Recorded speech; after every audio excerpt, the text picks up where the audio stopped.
The execution of Jesus of Nazareth took place around the time of the Passover on 14th of Nisan 30 AD.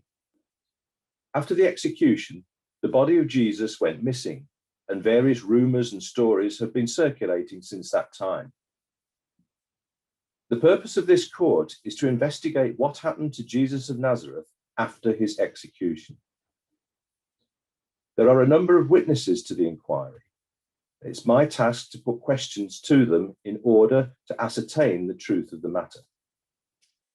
We will be inviting 8 witnesses to give evidence and be available for me to question. The first is Pontius Pilate. What is your name and title? So I am Marcus Pontius Pilate. I am governor of Judea. I was appointed by the Emperor Tiberius Caesar Augustus.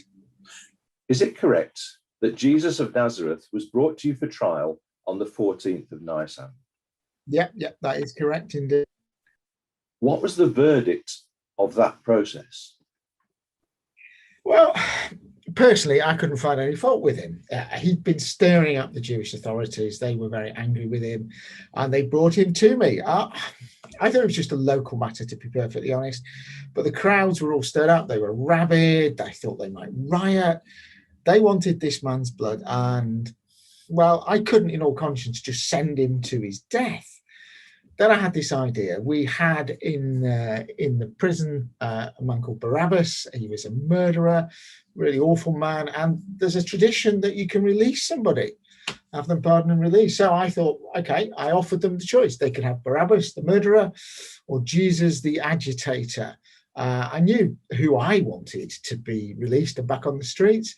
However, the crowd were insistent that they have Barabbas. I think the Jewish authorities, in some way, the priests were coercing people, stirring them up to seek it out. But you know what? Nothing I could do. I washed my hands of it publicly and let them have Jesus for crucifixion. As I say, it's nothing to do with me, really. It's a local matter. What happened to the body of Jesus after the crucifixion? This man called Joseph of Arimathea turned up, asked for the body, said he had a tomb ready to put him in. So that's what we did. Did you give permission for Jesus to be taken down from the cross immediately after it was requested by Joseph of Arimathea? Yeah. Once they're dead, you can do what they like with the body. They're dead. What did you do to ensure that Jesus was in fact dead? Well, the guards make sure that somebody is dead. Now, crucifixion, it's a long and painful process, and is meant to be. And, we're quite proud of that, to be perfectly honest. Now, this man, Jesus, he was dead within a few hours. And clearly at that point, you want to make sure that somebody isn't faking it. So the centurion got a spear, stuck it up into the bodily cavity, right up into the heart. And at that point, all the requisite bodily fluids poured out. And, at that point, he's dead. You can't really fake that amount of blood coming out of somebody.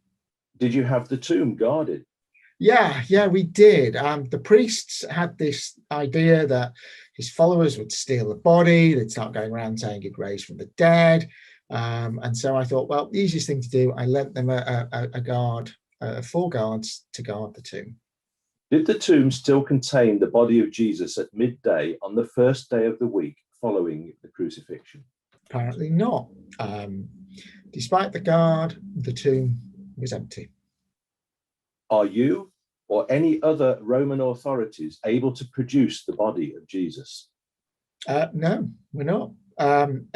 It's nothing to do with us. It's a local matter. As far as I'm concerned, it's all finished. Thank you. You may stand down. The next witness will be the Roman centurion responsible for the custody of Jesus following his arrest. What is your name and rank? Well, my name is Sextus Fabius Vallis. My rank is the Centurion Histatus of the 2nd Cohort, Gallica, Legion 3, stationed at the Antonia Fortress, Jerusalem. What were your duties at the time of the crucifixion of Jesus of Nazareth? I was the officer commanding the crucifixion detail. I was responsible for the efficient conduct of the crucifixion itself and for public order in the immediate area of the execution, responsible with my armed guard to mete out the sentence of capital punishment. Was Jesus of Nazareth the only prisoner to be executed on that day? No, there were 2 other prisoners crucified alongside him, bandits who had committed terrorist offences. Can you describe how the crucifixion was carried out? Well, the prisoner is fastened to the cross by either nails or rope. In this case, nails were used. The feet and arms were both nailed to the cross, and the prisoner was left to hang by the wrists and by the ankles. The prisoner would remain on the cross for some hours in pain until he gradually lost consciousness. When consciousness was lost, death would follow quickly.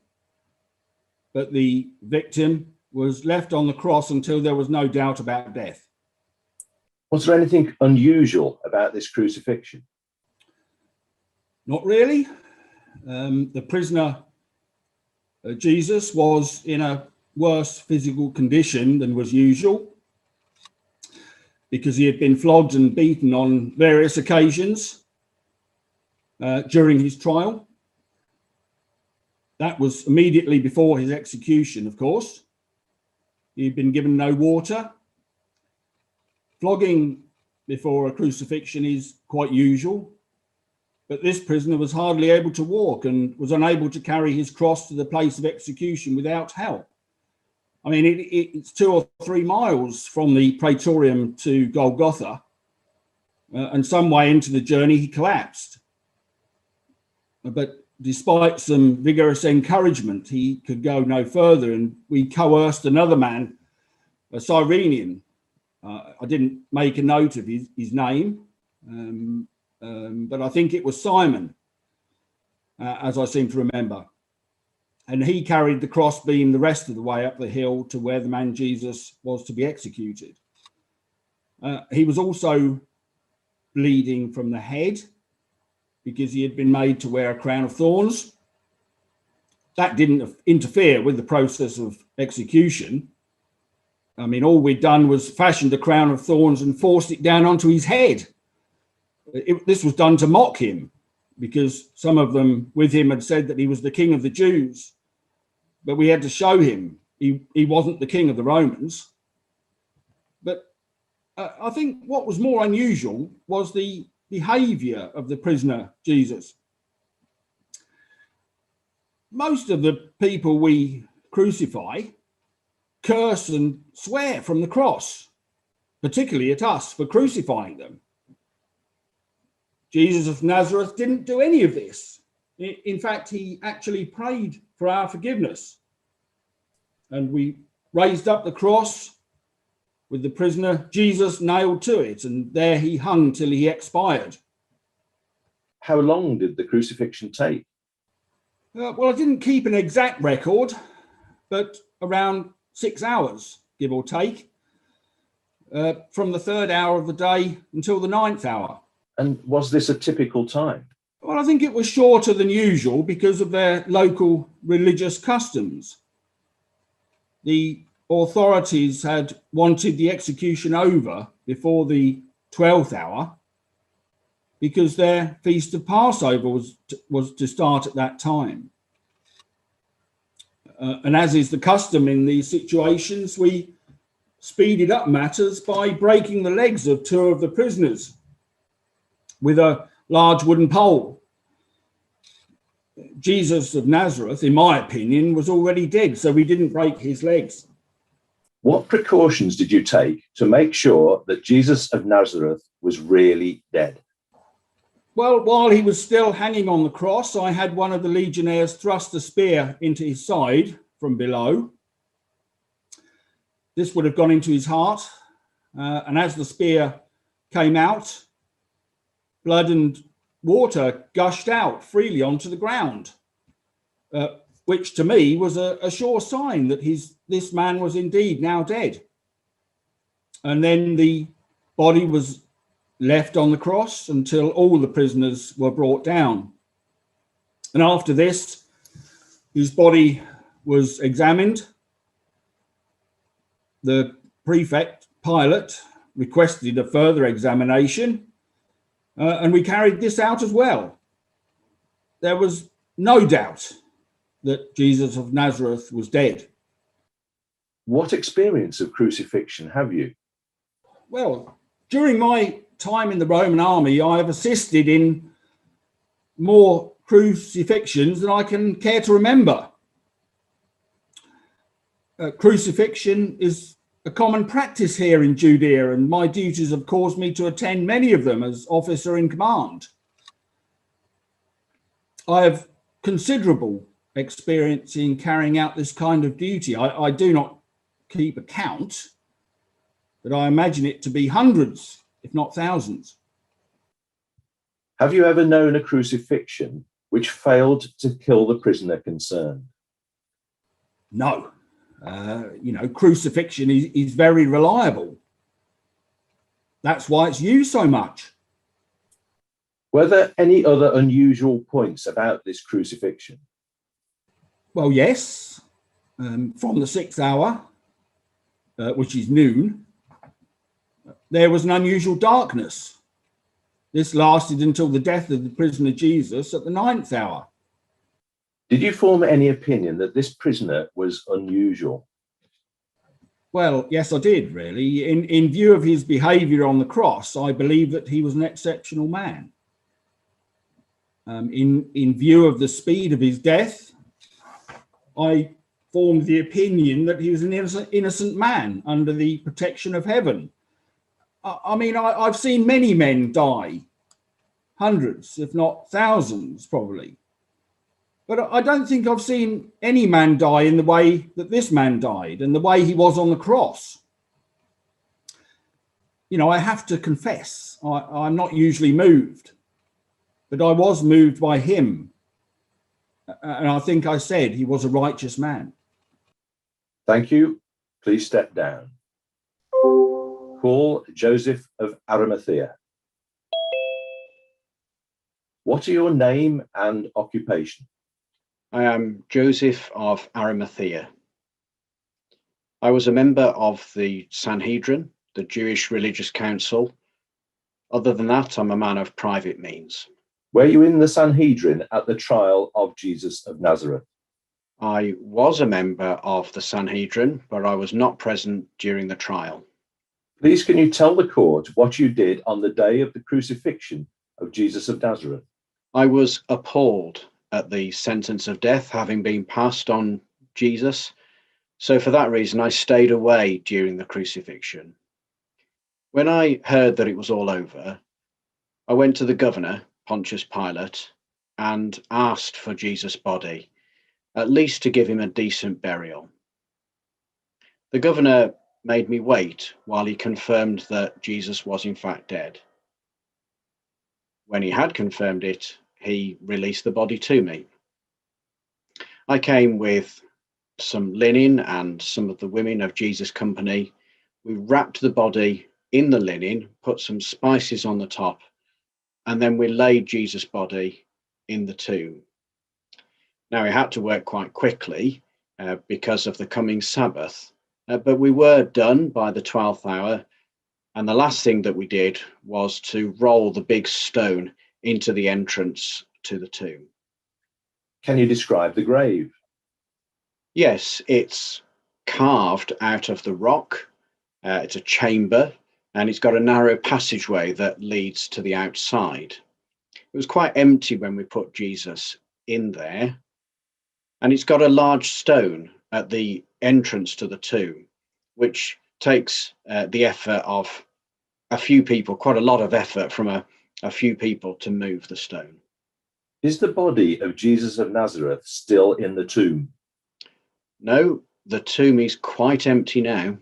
Did you have the body removed from the tomb? No, Jesus rose from the dead by himself, and he's in heaven. Is there any possibility of a mistake? Did you go to the wrong tomb? Absolutely not. It's my own tomb. I plan to be buried in there myself when I die. Could the body of Jesus have been confused with some other body that was in the tomb? Absolutely not. The tomb was empty when we put Jesus in it, and it's empty now. You may stand down. Our next witness is a different kind of witness. He is an expert medical witness who is going to comment on the crucifixion of Jesus from a modern medical perspective. Call Dr. Simon Parsons. You are Dr. Simon Parsons? Yes, that's correct. Dr. Parsons, for the benefit of the inquiry, would you please state your qualifications and your current employment?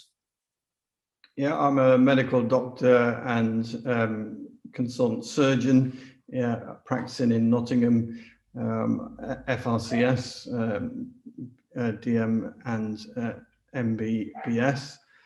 So I have all the qualifications, and to practice as a surgeon, I operate regularly in the abdomen and in the chest. So I'm familiar with the anatomy and the injuries that are likely to take place from the conversation that we're having about Jesus Christ and the injuries that he suffered.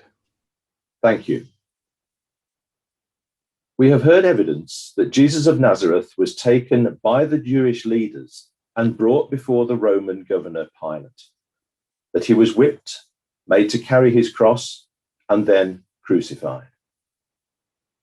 Could you explain the effect of such treatment on a human body and the likelihood of anyone surviving such an ordeal? Yes, certainly. So perhaps it would be useful to separate the injuries out as according to the account that I'm aware of. So initially, Jesus of Nazareth was beaten by Roman soldiers, and a crown of thorns pressed into his scalp. Now, those are not life-threatening injuries. They're severe injuries. They would have caused significant trauma to Jesus, and certainly you can get significant bleeding from scalp injuries, but they aren't sufficient to cause death in itself. That injury was followed by scourging, which is having your back whipped by a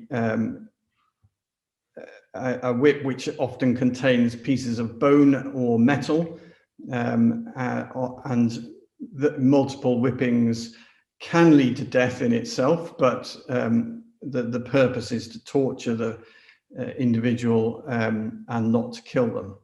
And Jesus survived that, but he would have lost significant amounts of blood from that injury, as well as the beating and the crown of thorns.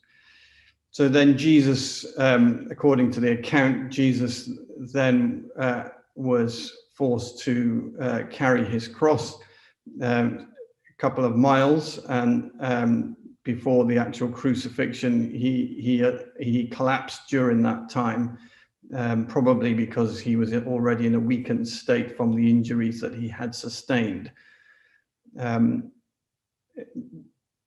Then we move on to crucifixion, which of course is the mode of death, and crucifixion was a pretty barbaric means of death. And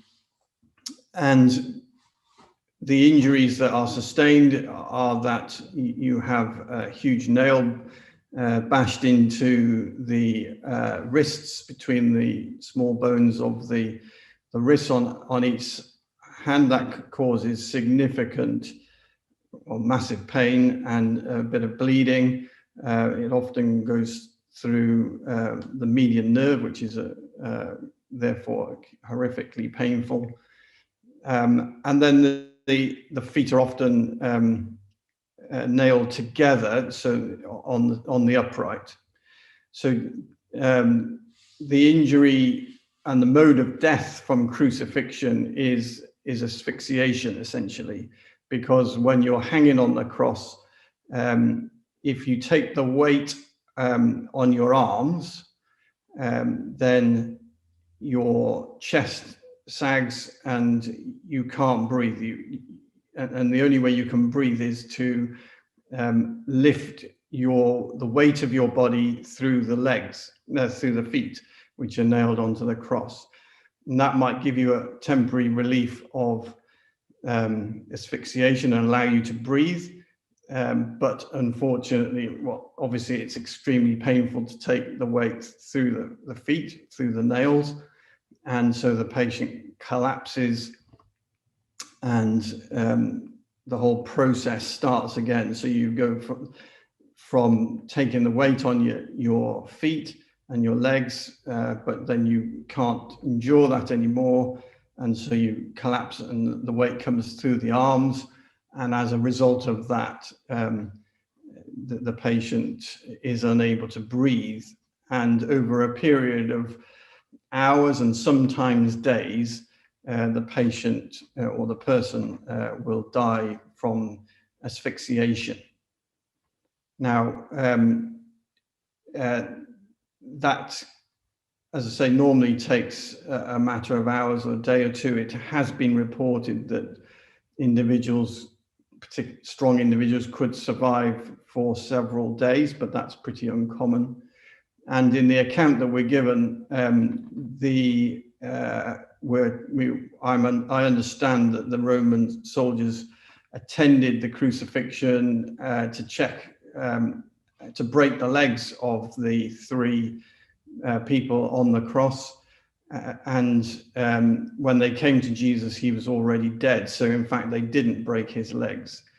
The reason you break the legs is so that you speed up the death, because the person can, with broken legs, and they obviously can't then take the weight through the legs, and so asphyxiation occurs quicker. These Roman soldiers would be very used to seeing people crucified, and indeed they would be very good at telling when somebody has actually died. There would be no respiratory effort, so there would be no heaving of the chest, trying to breathe, and there would be no signs of life. And this is what we're told happened. The Roman soldier found that he was already dead. To be absolutely sure, he thrust his spear into the body. Now, remember that the Roman soldier is significantly lower down, standing on the ground with the body up, suspended on this cross. And what is likely to have happened in this case is that the spear was thrust up, probably into the abdomen, and then through the abdomen into the chest. We are told that the blood and water came out of the body. And my interpretation of that is that he would have the spear would have penetrated through the abdomen, the upper abdomen, below the rib cage, through the diaphragm, into the intrathoracic cavity.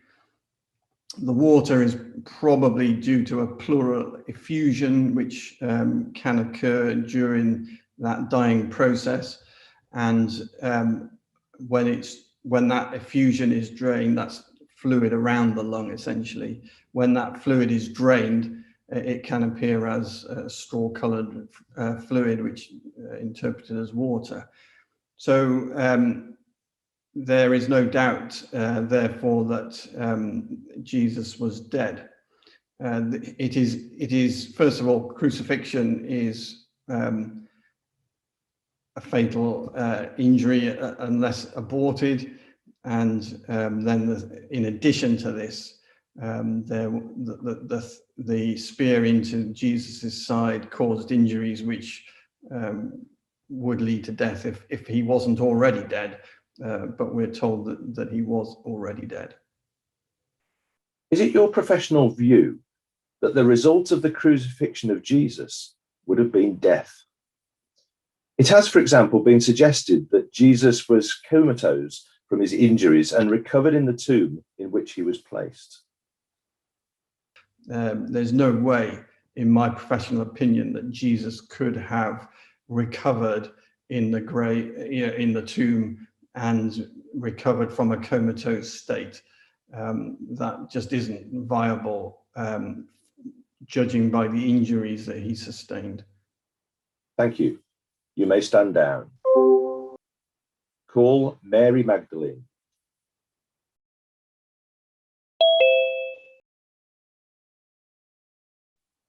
Mary Magdalene, you are a close friend of Jesus of Nazareth.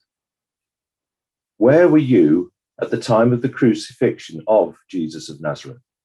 A close friend and a follower, and I was with other close friends and followers of Jesus right at the foot of the cross, to be with him in his death. I was near his mother, Mary, and also the disciple John. Ah, yes, we are hearing from him next. After the crucifixion, where did you go?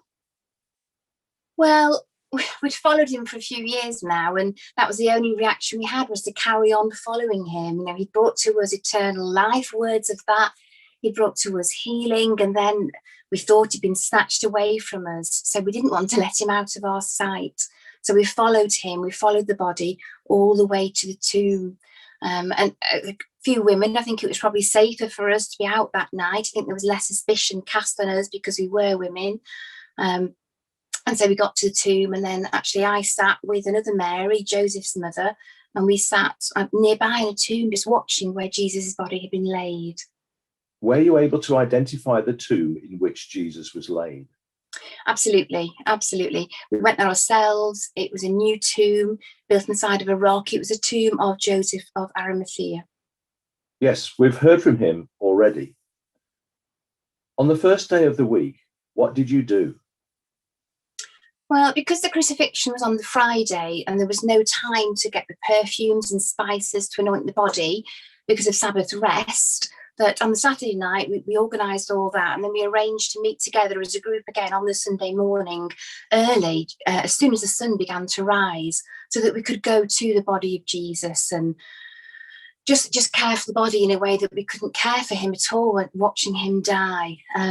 So we got the spices together. We left straight away. There's nobody around at this point. So we walked to the garden where the tomb was.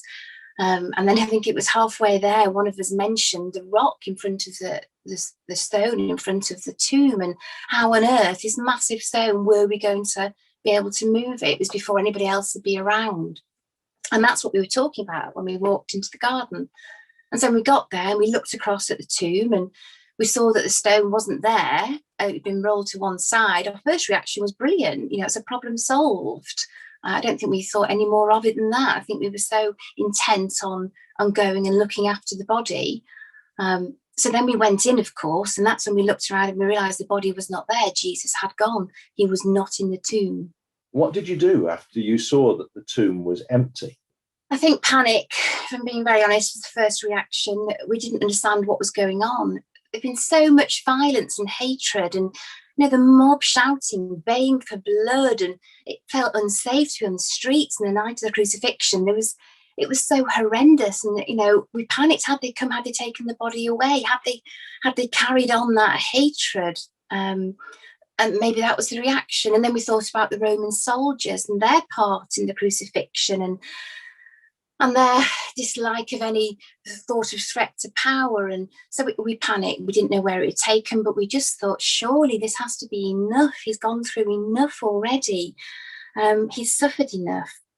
Where would it end? And I think when we were discussing that, that's when we saw the two men in the tomb, whose first words were not to be afraid. And, obviously it's already well saying that, but we absolutely were terrified. Not to be afraid. And then they said he was risen from the dead. That's why he wasn't there.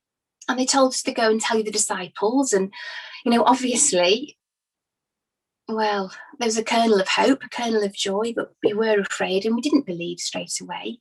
I think we were still trying to process what was happening. What did you do after that? Well, I did a bit different, and I did return to the tomb. I wanted to be where Jesus was last. I wanted to be where I knew he was last, to just to feel closer to him, to process what had happened, I think to grieve, I think to cry. And I think I did all those things. And it was whilst I was there crying that I bent down and looked into the tomb again. And that's when the two men spoke to me again, and they told me, well, they asked me why I was crying. And when I said Jesus, I begged them to tell me where his body had been taken, what had been done with him, where he'd gone. And then as I heard another voice behind me, and it was early in the morning, or a bit late, Sunday morning now, I guess. And the other voice asked me again why I was crying and, who am I looking for? And I didn't think anything of it. I thought he was there to work. So, I looked up eventually, and then he said the words Mary. And as he said the words, I absolutely knew this was Jesus. This was the man I'd followed for years now. This was the man who'd healed me. This is the man who I saw crucified, who was now risen from the dead. Are you certain that the man with whom you spoke was Jesus of Nazareth? I have absolutely no doubt. He did tell us he would raise from the dead. We couldn't comprehend it. We should have done. We'd seen the miracles, but we didn't comprehend it. He told us. But when he spoke, when I looked into his eyes, I heard his voice, I knew 100%. There was absolutely no doubt in my mind that this was Jesus. In your distress, could you have been mistaken? Is there any doubt in your mind that it was Jesus and that he was alive? No, I think it's the opposite almost. I think Jesus had to speak through my distress and through my tears to actually get to me. And once I'd, stopped looking at everything through the prism of death and sadness I was feeling, and could actually focus on the words being said and think it through and see the man in front of me, there is absolutely no doubt in my mind. This was Jesus, and he was risen from the dead. Thank you. Please step down. Call the next witness. John, a follower of Jesus. What are your name and occupation? John Bar Zebedee. I'm a fisherman and a fish dealer from Galilee. Can you tell the court where you were standing at the time of the crucifixion? Yes, I was standing with some of the women from our company, and they'd also come to see the crucifixion. And I was near to the cross, so I could see the detail, could see what's happening, and I was able to hear as well everything that was happening. The things that Jesus was saying as well. Could you see clearly?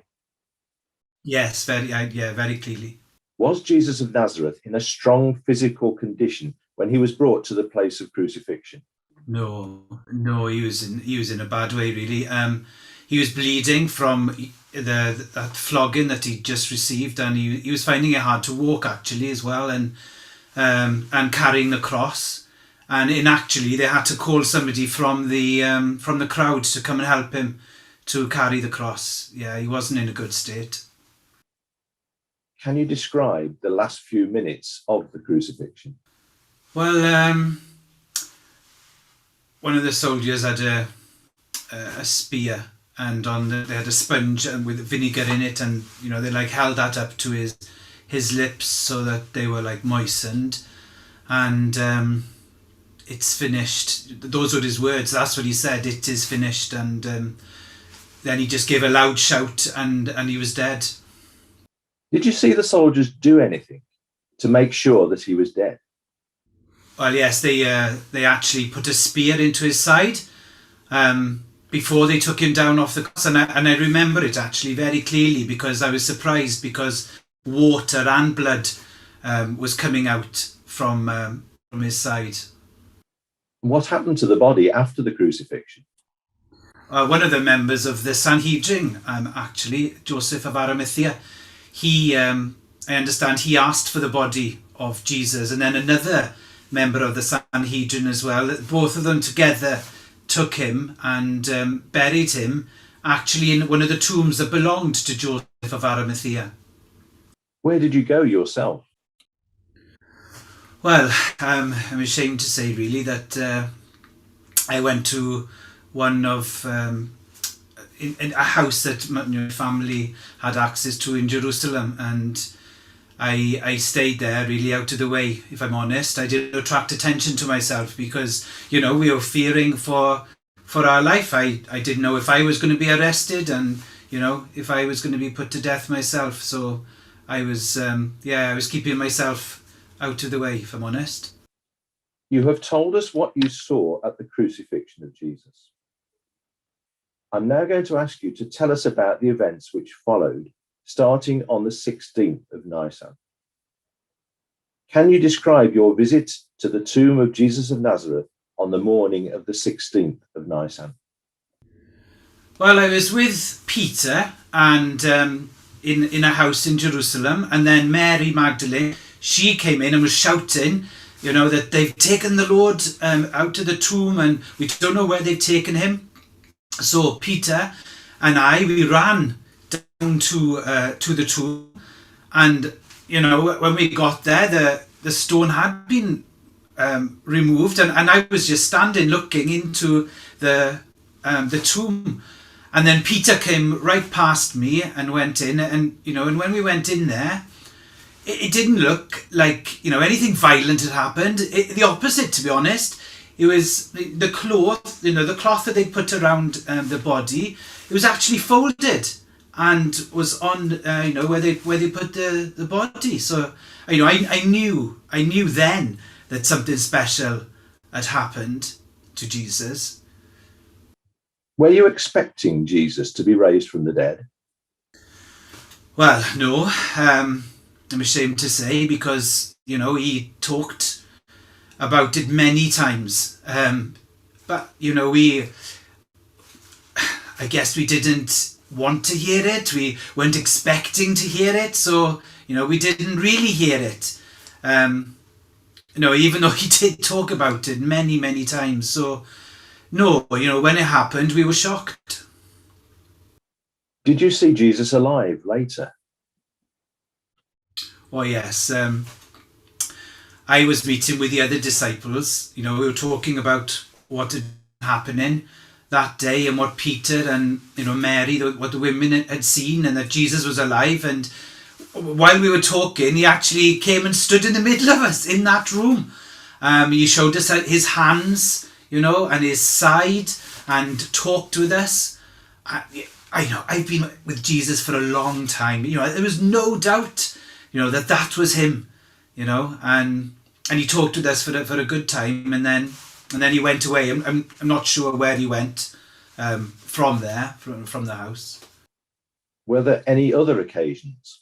Yes, he came and met us actually again in Jerusalem about a week later, and then when I went back to Galilee to do to carry on fishing, and actually when we were fishing, then he came and appeared to us then, actually, when we were fishing, and a number of times when we were in Galilee, actually, and the other people saw him as well. In fact, on one occasion, I'd say there were at least 500 other people who saw him, at the same time, who saw him with us. Did you steal the body of Jesus? No, certainly not. No. You are free to stand down. The next witness is one of Jesus' close group of disciples. Call Thomas Didymus. What is your name? Thomas Didymus, from Galilee. Were you one of the disciples of Jesus of Nazareth? Yes, I was. I spent three and a half years with him whilst he was living, following him around. Did you see the empty tomb? I don't think there's anybody in Jerusalem that didn't see the empty tomb. There were many there for Passover that saw it, and I saw it too. But how that happened at the time, I didn't know. Were you present at the alleged appearance of Jesus in Jerusalem on the 16th of Nisan? No, I wasn't. I wasn't there. And I heard about it later from the other disciples. I couldn't believe what they were saying to me. I said to them, look, unless I see the marks of the nails in his hands and the mark of the spear in his side, there is no way that I am going to believe that Jesus is risen. Why didn't you believe them? Well, so many strange things had happened, and really my faith had been crushed. I couldn't believe that he was still alive. My faith had run out and I just doubted. And the Romans had done such a good job when I'd seen him on the cross that I couldn't believe that he could live once more. Do you still not believe them? Oh no, I believe now. Now I believe. I saw him later on. He came to us when we were in an upper room.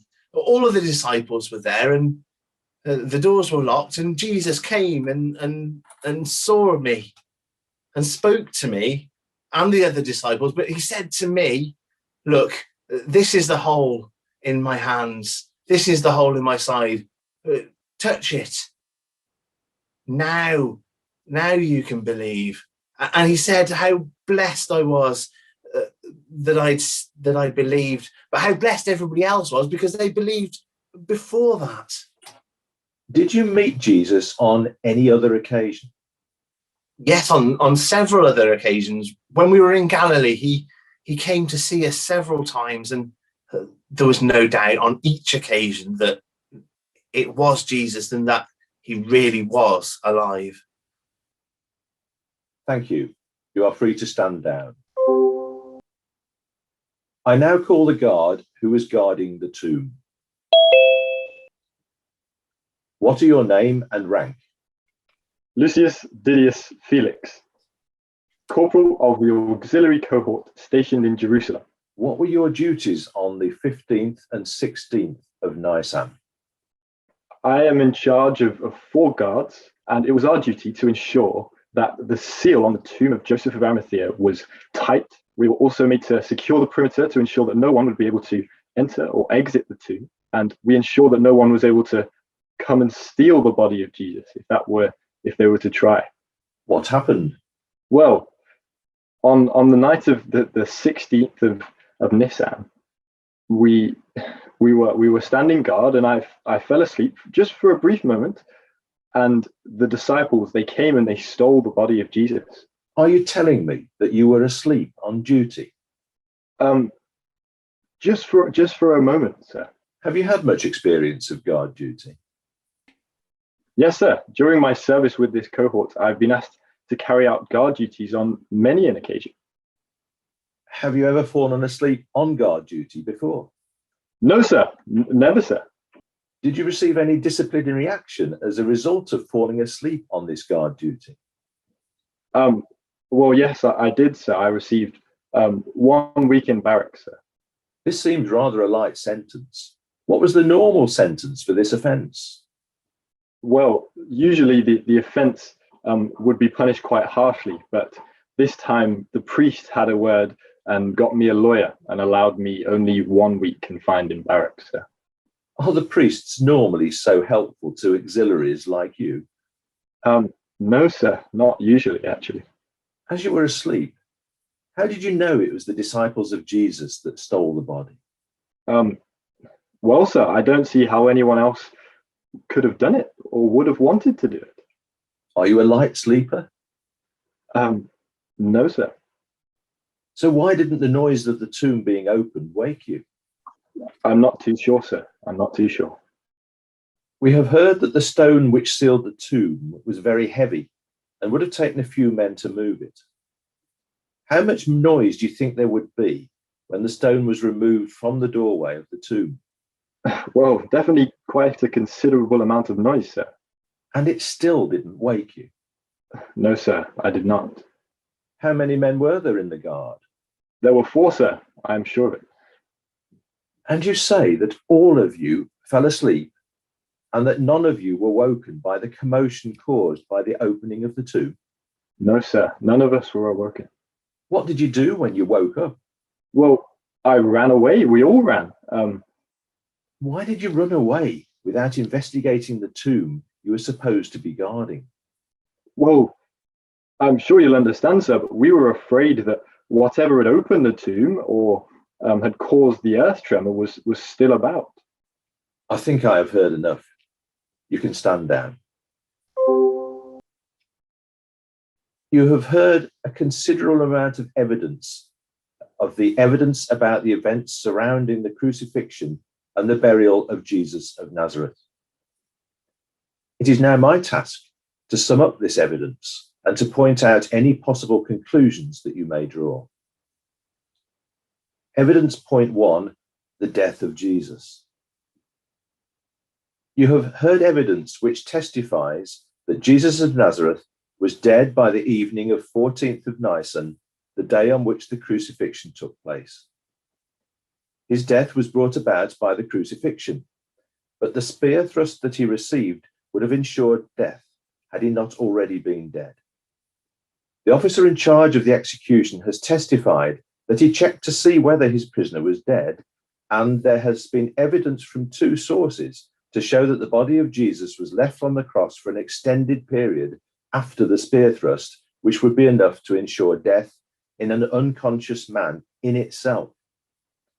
The evidence of the death of Jesus has not been challenged. Evidence point 2, the tomb was empty. You have also heard on the first day of the week, the body of Jesus was laid in a new tomb close to Jerusalem, and that tomb was empty. The fact that the tomb was new is significant. It means that the body could not have been mistaken for another body already in the tomb. The fact of the empty tomb was attested by Joseph of Arimathea, the owner of the tomb. But its existence so close to Jerusalem has become a matter of common knowledge. It is not challenged by anyone. The position of the stone which had been used to seal the door of the tomb is also significant. The stone would weigh more than a ton and would be quite difficult to move.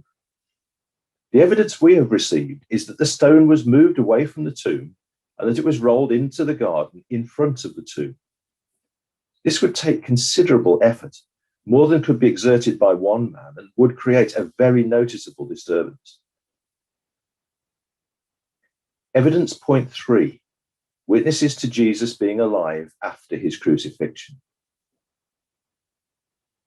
The next piece of evidence is the witness of Jesus' disciples that they met Jesus alive after his crucifixion. The evidence of these witnesses is that Jesus was a real, solid person and not just an apparition. He spoke with them and answered questions. He touched some people and he ate food. The witnesses were certain that this could not be anyone else.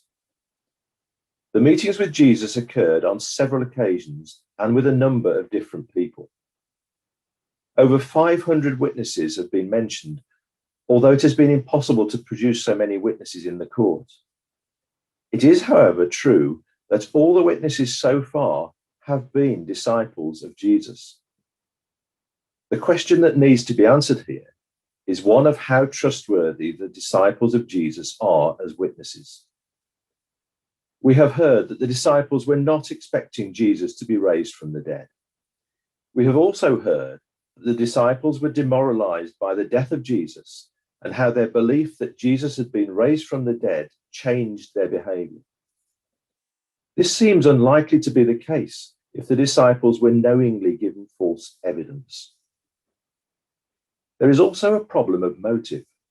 By proclaiming their belief that Jesus of Nazareth has risen from the grave, the disciples risk persecution by the authorities and even death.